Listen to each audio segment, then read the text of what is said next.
है आपका और एक नए वीडियो में और एक नए टॉपिक के साथ। तो चलिए दोस्तों, पहले वीडियो स्टार्ट करते हैं। आशा करेंगे पसंद आएगा, और पसंद आए तो लाइक और शेयर जरूर से कर दीजिएगा। और चैनल पर पहली बार है, सब्सक्राइब नहीं किया तो सब्सक्राइब जरूर से करें। चलिए स्टार्ट।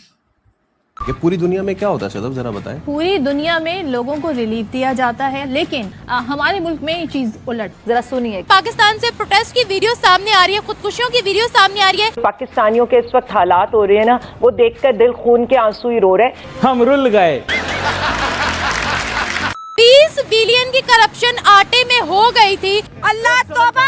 महंगाई से परेशान है पाकिस्तान की जनता। जैसे ही रमजान आने की देर होती है, हर चीज इतनी महंगी हो जाती है। पूरी कौम इन हुक्मरानों से ये सवाल करी कि जो वादे और दावे पहले आप लोगों ने किए थे वो तो पूरे कर दे। फिर से आ गए रे बाबा, इधर जहर खाने का पैसा नहीं है तो जा रे। बढ़ती हुई महंगाई की वजह से हर चीज मुतासर हो रही है। जरा सुनिए, इंडिया दवाइयों के मामले में हम दुनिया से बहुत आगे। वाह भाई वाह, मुल्क में अद्वियात अवाम की पहुंच से दूर होने लगी। मेडिकल डिवाइसेस के भी संगीन बहरान का इम्कान है। यानी गरीब आदमी की अप्रोच से या जो लोअर मिडिल क्लास के लोग हैं वो सब्जियां और फ्रूट तो खा ही नहीं सकते।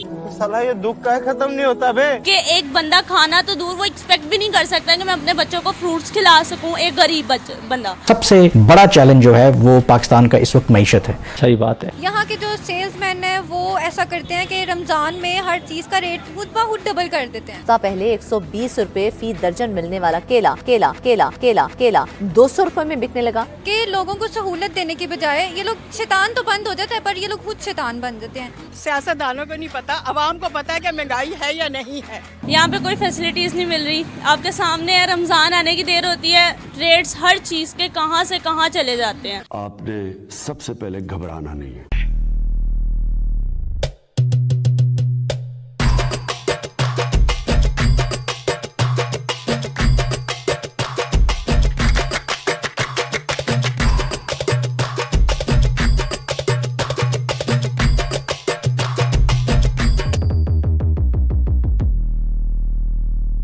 खबर सामने आ रही है पड़ोसी मुल्क भारत से। वहां पर केले की और प्याज की एक्सपोर्ट को बैन कर दिया गया ताकि रमजान में मुसलमानों को किसी किस्म की कोई दिक्कत ना हो। चूंकि रमजान में इन तमाम चीजों की ज्यादा जरूरत पड़ती है, मुसलमानों ने ज्यादा इस्तेमाल करनी होती है सहरी और अफ्तारी में, इसीलिए शॉर्टेज ना हो। सबसे पहले तो मैं पाकिस्तानी रिपोर्टर को ये बता दूं कि इतने भरम फैलाने की जरूरत नहीं है। हिंदुस्तान ने अगर प्याज एक्सपोर्ट पे बैन लगाया है, केले एक्सपोर्ट पे अगर बैन लगाया तो वो मुसलमानों के लिए नहीं लगाया है, वो पूरे हिंदुस्तानियों के लिए लगाया है। हिंदुस्तान की आवाम हिंदुस्तान के लिए सबसे पहले। इससे पहले राइस एक्सपोर्ट पे भी बैन लगा चुकी है भारत सरकार। हमारे देश के लोग हमारे लिए सर्वोपरि है। रही मुसलमानों की बात, तो मुसलमान तो बिना रमजान के भी प्याज खाते हैं, कुछ भी बोले जाते हो। और सोशल मीडिया पे आजकल बहुत बड़ा प्रोपेगेंडा चल रहा है पाकिस्तानी यूट्यूबर की तरफ से। ही अपनी तरफ से खबरें बनाते हैं, प्लान करते हैं और हिंदुस्तानियों को मैनिपुलेट करने की कोशिश करते हैं। लेकिन आप और हम यहाँ पे बैठे हैं डंडा लेके, सिस्टम पार देंगे।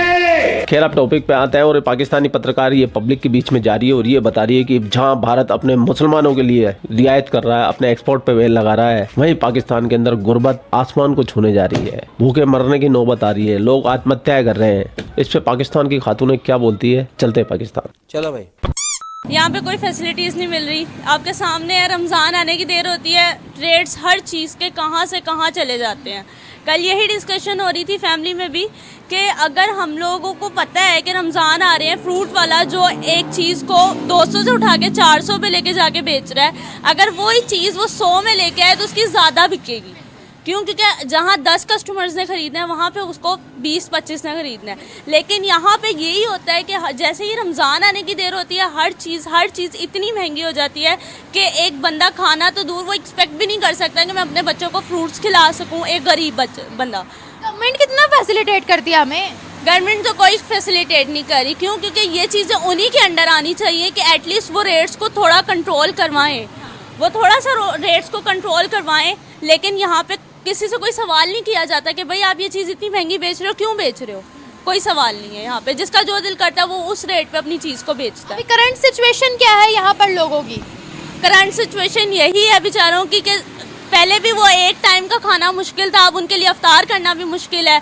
हम में से बहुत से ऐसे लोग हैं जो सफ़ेद पोश हैं और वो पानी से सहरी कर लेते हैं और पानी से ही अफ्तारी कर लेते हैं। हम लोग नहीं जानते कि हम लोगों के घरों में कितनी कमी आई हुई है खानों की। अब दोनों खातूनों की शक्लें देख लो, इनका पहनावा देख लो, इनका हेयर स्टाइल देख लो, इनका लाइफ स्टाइल देख लो, आपको कहीं से भी लग रहा है कि ये दोनों इतनी दुखियारी औरतें लग रही है? हरगिज नहीं।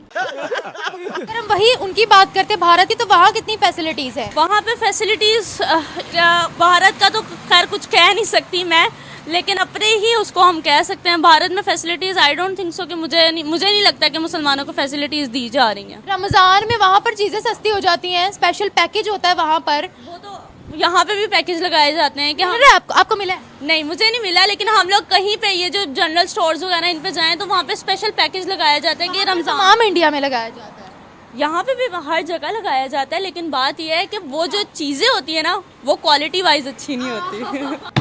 वाह वाह वाह वाह, अभी तक तो भूखे मरने की बातें कर रही थी, अब कह रही है कि इंडिया के अंदर क्वालिटी अच्छी नहीं होती। मोहतरमा, जो तुम्हारे पाकिस्तान की बेस्ट से बेस्ट क्वालिटी होती है ना, वहाँ से भारत की घटिया क्वालिटी की शुरुआत होती है। अब आप समझ लो कि आप कितना घटिया क्वालिटी का माल खाते हो। चिंदी चोरो, वो सस्ते में जरूर मिलती है, लेकिन वो क्वालिटी वाइज क्या होती है वो खाने के काबिल नहीं होती। क्वालिटी भी मैटर की जाती, quality matters a lot. Pakistan की क्वालिटी जो है ना इंडिया की अच्छी क्वालिटी से फिर भी बेहतर है। ये क्या सुन रहा हूँ मैं? कैसे? जो बुरी क्वालिटी है ना उनके फूड स्ट्रीट खाने अगर हम लोग देख लें, हमारे बहुत सफाई है।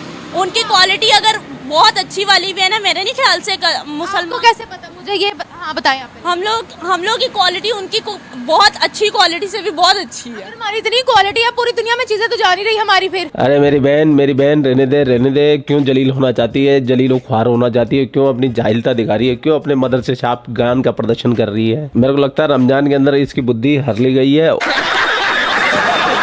और ये भूख और प्यास से व्याकुल होके कुछ भी बके जा रही है। भैया बंदी कुछ भी बके जा रही है। अभी यहाँ पे कंपैरिजन इंडिया और पाकिस्तान का हो रहा है। मैं कह रही हूँ ना, अगर हमारी इतनी क्वालिटी अच्छी है तो पूरी दुनिया में हमारी चीजें, हम पर तो कोई ट्रस्ट नहीं करता। हमारा तो मीट जा रहा था यूएई, उन्होंने कहा कोई नहीं लेना तुम लोगों से, करप्शन है। वो तो हमारी अपनी हरकतें हैं, फिर हम और क्या बोले। कोई प्रोडक्ट होगी हमारी या उनकी, दुनिया उनकी प्रोडक्ट को प्रेफर करेगी। एक तो सस्ती मिलेगी, दूसरी क्वालिटी में बहुत जबरदस्त होगी, रिलायबल होगी। ऐसा है, बिल्कुल है।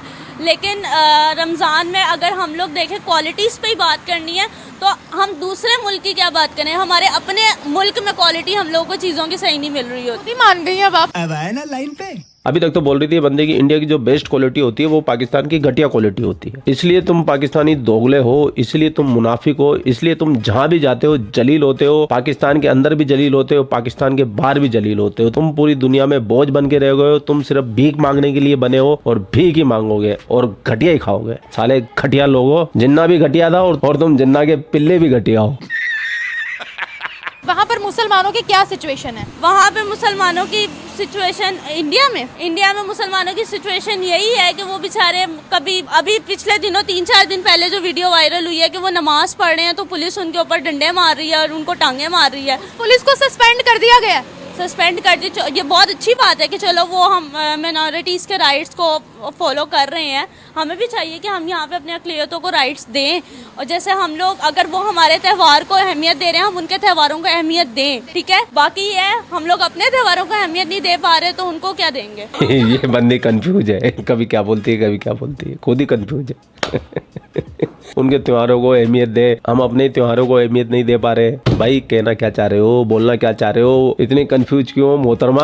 हमारा रमजान आता है, गरीब को टेंशन शुरू हो जाती है, यार 30 रोजे मैं अपने बच्चों को इफ्तारी कैसे कराऊंगा? तो ये सब चीजें वहाँ इसलिए नहीं है ना क्योंकि वो हम लोगों को अहमियत दे रहे हैं। मैं यही कह रही हूँ कि हम लोग मुसलमानों को अहमियत दे रहे, देनी चाहिए, अच्छी बात है। कुछ भी नहीं कर रहे मुसलमानों के लिए। इनफैक्ट हुकूमत को तो आप छोड़ ही दें, यहाँ के जो सेल्समैन हैं वो ऐसा करते हैं कि रमज़ान में हर चीज़ का रेट खुद ब खुद डबल कर देते हैं। क्या बात कर रहा है? कि लोगों को सहूलत देने के बजाय ये लोग, शैतान तो बंद हो जाता है पर ये लोग खुद शैतान बन जाते हैं। क्या कह सकते हैं? मैं तो सोच सोच के हैरान होती हूँ कि हम लोग मिडिल क्लास लोग जो हैं वो गुर्बत की सतह पे आ गए हैं, तो गरीब लोग खाते पीते कैसे होंगे? ये सोच के होता है। इसके अलावा क्या कह सकते हैं? 20 बिलियन की करप्शन हुई थी हमारे आटे में, ऐसी है। कहाँ क्या बनेगा हमारा? कुछ भी नहीं। मुसलमानों को यहाँ कितनी फैसिलिटीज़ हैं ये बताएं? कोई फैसिलिटी नहीं दी जा रही। इनफैक्ट ये तो हम इस्लामिक कंट्रीज़ है, कोई नॉन इस्लामिक मुल्क नहीं है कि यहाँ पर कोई सहूलत ना दी जाए। ये तो मेरे ख्याल से गैर जो मुस्लिम ममालिक हैं वहाँ पर भी मुसलमानों को उनके जो स्पेशल मंथ आता है उसमें उनको फैसिलिटीज़ दी जाती हैं, पर हमारे मुल्क में ऐसा कुछ भी नहीं। मुसलमानों को बहुत फैसिलिटीज़ मिलती हैं। अगर हम भारत की बात करते हैं वहाँ कुछ भी नहीं मिलता उनको फैसिलिटीज़। भारत में भी ऐसे ही है। क्यों? आपको किसने कहा? वहाँ पे जो उनकी सरकार है उनका भी यही हाल है। अभी उन्होंने प्याज की और केले की एक्सपोर्ट को बैन लगा दी ताकि मुसलमानों को कोई दिक्कत ना, स्पेशल पैकेज उनको दिया है, चीज़ें सस्ती है वहाँ। देख ले फिर, वो तो भारत जैसे मुल्क में ये हाल है कि वो मुसलमानों पे रहम कर रहे हैं। हमारे मुल्क में तो सिर्फ इनको अपनी सीट की पड़ी हुई है। आपने बोला भारत जैसे मुल्क, इसके पीछे क्या कहानी है? देख ले, भारत जो है वो आपको पता ही है कि मुसलमानों पे कितना जुल्म करते हैं। क्या जुल्म करते हैं? उनको आप पता ही है, मस्जिद वगैरह जलाते हैं और इस तरह जुल्म करते हैं। उनके तो अपने जो हिंदू वगैरह हैं उनको भी, उन पे भी वो जुल्म करते हैं, नहीं कि हालांकि मुसलमानों पे करते हैं। क्या जुल्म करते हैं? वहाँ उनको फैसिलिटीज़ प्रॉपर देते हैं, वहाँ मस्जिदों की तादाद हमसे ज़्यादा है, वहाँ पर हज के लिए जो है हुकूमत फंडिंग करती है, ये जुल्म हो रहा है। उनको कोई फैसिलिटी वगैरह नहीं दी जाती। मैं इस बात से नहीं, हज के लिए हुकूमत उनको फैसिलिटेट करती है, आपको पता है? नहीं, मुझे इस बात का नहीं पता। रमजान में उनको और फैसिलिटीज मिलती हैं, 300 यूनिट उनको बिजली के फ्री मिलते हैं वहाँ। हमारे मुल्क के लिए शर्म का मुकाम है ना कि अगर वहाँ पे मिल रहा है हमें नहीं मिल रहा, ये हमारे लिए शर्म का मुकाम है। आपको क्या पढ़ाया जाता है कि वहाँ पर मुसलमानों का कोई भी रिलीजियस फेस्टिवल आता है, कुछ भी आता है, तो क्या वहाँ पर होता है? आपको क्या पढ़ाएगा? आपको क्या पता है? हमें तो यही पता है कि कोई भी उनका मुसलमानों का फेस्टिवल वगैरह होता है तो वो जुल्म ही करते हैं। उनको कोई जुल्म करते हैं? उनको कोई आज़ादी नहीं मिलती है। घरों में बंद कर लेते हैं? नहीं, घरों में क्या बंद करना है उन्होंने? आज़ादी, पानी बंद कर देते हैं? नहीं, ये भी नहीं बंद करते। और क्या जुल्म है? देखे ना कि मुसलमान आज़ादी से नहीं कर सकते। इनफैक्ट जब कुर्बानी आती है, ईद उल अज़हा आती है, तब भी वो 100 तरह की बातें करते हैं। हमारा मुल्क तो आज़ाद है, हम आज़ाद मुल्क में रह रहे हैं। आज़ाद मुल्क है वो। तो हमें तो आज़ादी मिलनी चाहिए ना। कहाँ से आज़ाद है? कितनी आज़ादी है ये तो बताएं। हम हमेशा भारत पे उंगलियां उठाते हैं। देखिए, वो लार्जेस्ट वर्ल्ड के बीफ एक्सपोर्टर बन गए। ऐसा नहीं है, वहाँ पर जब बड़ी ईद आती है, ईद उल अज़हा आती है, वहाँ पर कुर्बानी होती भी है। ये तो है। हाँ, और देखिए उनके लिए गाय को वो क्या समझते हैं, ये आपको भी पता है। गाय उनकी माता है, यही है कि वो, आपको पता है किस तरह उसकी पूजा वगैरह करते हैं। तो वो काफ़ी मतलब बातें करते हैं जब मुसलमान उसको ज़िबा करते हैं, तो वो काफ़ी मुसलमानों के ये रहम दिल नहीं है, ये मुसलमानों को है, ये है, फलां है, ये है वो। वहाँ पर मुसलमानों को फैसिलिटीज़ बहुत ज़्यादा। और आपने कुर्बानी की बात की, वहाँ होती है कुर्बानी बैन तो नहीं है वहाँ पर? बैन नहीं है, लेकिन मैं कह रही हूँ कि हमारे मुल्क में तो आज़ादी है ना इस बात की। वहाँ पे आज़ादी है, बातें नहीं करते एक दूसरे पे। वहाँ पे काफ़ी मुसलमानों को टॉर्चर करते हैं। इस्लामिक रियासत है ना जी, गैर मुस्लिमों को हम टॉर्चर नहीं करते यहाँ। लेकिन मैं तो ये, अब आपने मुझे बताया कि उनको इतनी फैसिलिटीज़ दी जा रही हैं, तो मेरा कंक्लूजन यही होगा कि फिर वो हमारे से बेहतर है। इनफैक्ट कि वो मुसलमानों पे रहम तो कर रहे हैं ना, उनको रमज़ान में फैसिलिटीज़ वगैरह तो दे रहे हैं। यहाँ पे क्या गरीब मर रहा है, वैसे बेचारे रोज़े रख के क्या अफ्तारी करते होंगे। ये तो कुछ अमीर लोग हैं जिनके दिल में रहम है, तो वो थोड़ा बहुत मुसलमानों पे कर देते हैं, गरीबों पे रहम कर लेते हैं, वरना हुकूमत तो कुछ नहीं कर रही। आपने बोला हम आज़ाद हैं जी, अभी आज़ाद हैं। जहनी तौर पे तो हम अपने जहनी तौर पे आज़ाद नहीं है। मुसलमानों को फैसिलिटीज़ कितनी मिलती हैं, आप ये बताएं? कोई फैसिलिटी नहीं है। पाकिस्तान का चाहे अनपढ़ आदमी हो, चाहे पढ़ा लिखा हो, चाहे उनका अशराफिया हो, चाहे उनकी नौकरशाही हो, चाहे उनकी अफसरशाही हो, चाहे उनकी राजशाही हो, चाहे उनकी पॉलिटिकल शाही हो, पाकिस्तान के अंदर हर एक बंदा मुसलमान पे शुरू होता है, मुसलमान पे ख़त्म हो जाता है। इनकी कहानी मुसलमान पे शुरू होती है, मुसलमान पे एंड हो जाती है। ये दोनों बंदियाँ पढ़ी लिखी लग रही थी, लेकिन इनकी कहानी का मेन टॉपिक क्या था? मुसलमान मुसलमान मुसलमान मुसलमान। अबे तुम हो क्या मुसलमानों? तुमने ईजाद क्या किया है पूरी दुनिया के अंदर? एक सुई तक तो तुमसे बनी नहीं है और अपने आप को सुपीरियर कौम समझते हैं, जबकि ये हकीकत में साउथ एशिया में रहने वाले जितने भी मुसलमान हैं 90.99% ये कन्वर्टेड मुसलमान है, हिंदुओं की औलादे हैं। इनके बाप दादा सब हिंदू थे और कई पाकिस्तानियों ने तो आज तक हिंदू सरनेम नहीं छोड़े और ये बातें करते हैं मुसलमान की। अबे मुसलमान है क्या? जो असली मुसलमान है सऊदी अरबिया यूएई वाले, वो इतना मुसलमान नहीं करते, लेकिन ये कन्वर्टेड नकली फर्जी मुसलमान करते हैं। तो कहाँ से तुम तरक्की करोगे, कहाँ से तुम रोटी खाओगे? तुम्हारे दिमाग से जब तक ये कीड़ा बाहर नहीं निकलेगा ना, जब तक तुम कभी आगे नहीं बढ़ सकते। बिल्कुल है, कोई दो राय नहीं। इन पाकिस्तानियों को, इन चाइनीजों को अगर हमें मुंह तोड़ जवाब देना ना, तो हमें एक बार फिर मोदी जी को लेके आना है, देश हित में, राष्ट्र हित में, एक बार फिर मोदी सरकार। तो पूरा वीडियो आपने देख लिया। वीडियो देखने के बाद आपके क्या विचार है, कमेंट सेक्शन आप ही का है। आप भी इन पाकिस्तानी मोहतरमाओं को रगड़ा लगाते हुए जाइए। आप लोग अपना ख्याल रखिए। आपका भाई आपके लिए पाकिस्तान से रिलेटेड वीडियो लाता रहता है। जय हिंद, वंदे मातरम, जय श्री राम, जय श्री राम, जय श्री राम। अब की बार मोदी सरकार। थैंक यू दोस्तों वीडियो को यहाँ तक देखने। बाकी वीडियो दोस्तों यहाँ पे समाप्त करते हैं, आपसे विदाई ले रहे हैं, लेकिन मिलते हैं और एक नई वीडियो में आपके साथ। टिल देन, जय हिंद, जय भारत।